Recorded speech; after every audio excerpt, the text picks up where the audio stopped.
Hi అందరికీ welcome to our YouTube channel. నేను ఈరోజు మా బాబుకి నేను ఇంట్లో తయారు చేసే ఉగ్గు రెసిపీ మీతో షేర్ చేసుకోవడానికి వచ్చాను.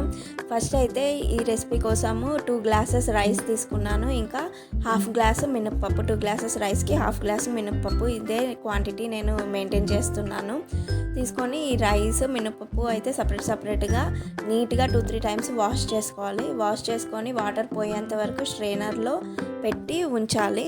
తర్వాత వాటర్ అంతా పోయిన తర్వాత ఒక క్లాత్ వేసి క్లాత్లో ఈ రైస్ వేరు మినపప్పు వేరు సపరేట్గా ఆరబెట్టుకొని అవి ఆరిన తర్వాత నెక్స్ట్ ఇవి పప్పులు తీసుకున్నాను.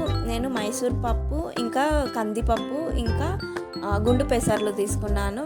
మైసూర్ పప్పు 1 గ్లాస్ తీసుకుంటే కందిపప్పు 3/4 గ్లాస్, నెక్స్ట్ గుండు పెసర్లు 1/4 గ్లాస్. ఇట్లా ఇది క్వాంటిటీలో తీసుకోవాలి. తీసుకొని ఈ పప్పులు కూడా అన్నీ బాగా వాష్ చేసుకొని వాటర్ పోయేంత వరకు స్ట్రైనర్లో పెట్టుకొని తర్వాత ఒక క్లాత్లో వేసి ఆరబెట్టుకోవాలి. ఈ ఫ్యాన్ కింద ఆరబెట్టుకుంటే సరిపోద్ది, సన్లైట్లో ఆరబెట్టాల్సిన అవసరం లేదు. నెక్స్ట్ ఇవి బాగా ఆరిన తర్వాత ఫస్ట్ రైస్ వేయించుకోవాలి. గిన్నెలో వేయించుకొని పఫ్డ్ రైస్ లాగా అవ్వాలి. వేయించుకొని పక్కన పెట్టుకోవాలి. నెక్స్ట్ మినపప్పు వేయించుకోవాలి. మనము రైస్ మినపప్పు 2 కలిపి వేయించుకోవచ్చు, కానీ మినపప్పు రైస్ కలిపితే అవి 2 బాగా వేగవు అన్నమాట. అందుకని అది సపరేట్ ఇది సపరేట్ వేయించుకోవాలి. ఇది గోల్డెన్ బ్రౌన్ కలర్ వచ్చేంత వరకు వేయించుకోవాలి. నెక్స్ట్ నేను మక్కన తీసుకున్నాను. మక్కన కూడా ఫ్రై చేసుకోవాలి, బాగా అంటే వేగాలి. నెక్స్ట్ జీలకర్ర కూడా వేయించుకున్నాను. ఇవన్నీ ఇప్పుడు కలుపుకొని ఒక గిన్నెలో వేసుకోవాలి. వేసుకొని మక్కన ఇలా అవ్వాలన్నమాట. ఇట్లా తుంచితే క్రిస్పీ లాగా తునిగిపోవాలన్నమాట. నెక్స్ట్ ఈ పప్పులు కూడా వేయించుకోవాలి. గిన్నెలో వేసుకొని బాగా ఫ్రై అవ్వాలి. పప్పులు అయితే బాగా వేగాలి. బాగా వేగిన తర్వాత తీసి పక్కన పెట్టుకోవాలి. పప్పులలో కూడా నేను కొన్ని మక్కన యాడ్ చేసుకొని ఇప్పుడు రైస్ పౌడర్ సపరేట్గా మిక్సీ పట్టుకున్నాను. నేను పప్పుల పౌడర్ సపరేట్గా మిక్సీ పట్టుకున్నాను. ఎందుకో వీడియో లాస్ట్లో చెప్తాను.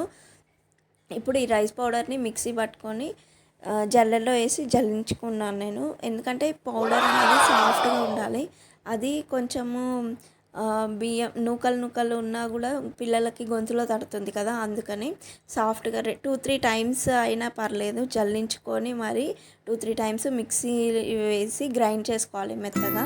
పప్పుల పౌడర్ కూడా సేమ్ అట్లానే చేసుకొని 2 సపరేట్ జార్లలో నేను స్టోర్ చేసుకున్నాను.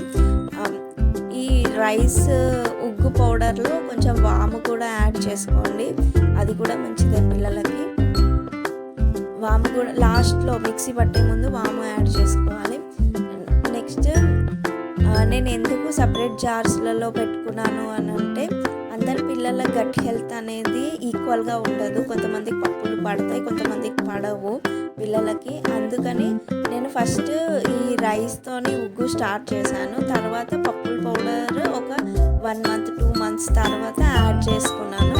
అది కూడా ఒక స్పూన్ అట్లా కొంచెం యాడ్ చేసి చూసాను పడుతుందా లేదా అని. నెక్స్ట్ పడితే కనుక మంచిగా వేసుకోవచ్చు. వేసి పిల్లలకి ఉగ్గులో వేసి ఇంకా పప్పు పౌడర్ కూడా వేసి పెట్టచ్చు. ఇంకా మంచిది. మక్కన అనేది కూడా పిల్లలకి చాలా మంచిది హెల్త్కి. ఇలా నేను 2 జార్స్లో అయితే స్టోర్ చేసుకున్నాను. ఇది ఎన్ని డేస్ వరకు వస్తుంది అంటే మన పిల్లలు తినే దాన్ని బట్టి మనకి ఈ క్వాంటిటీ అనేది వస్తుంది అనమాట. ఎన్ని డేస్ ఎంత తింటే అంత పడుతుంది పిల్లలకి. ఇలా హోమ్ మేడ్ ఉగ్గు అయితే ఇలా తయారు చేసుకోవాలి. మీరు కూడా మీ ఇంట్లో చిన్నపిల్లలు ఉంటే ఇలా ఒకసారి ట్రై చేసి చూడండి, బాగుంటుంది. బయట సెర్లాక్ కంటే ఇంట్లో చేసింది మంచిది కదా పిల్లలకి.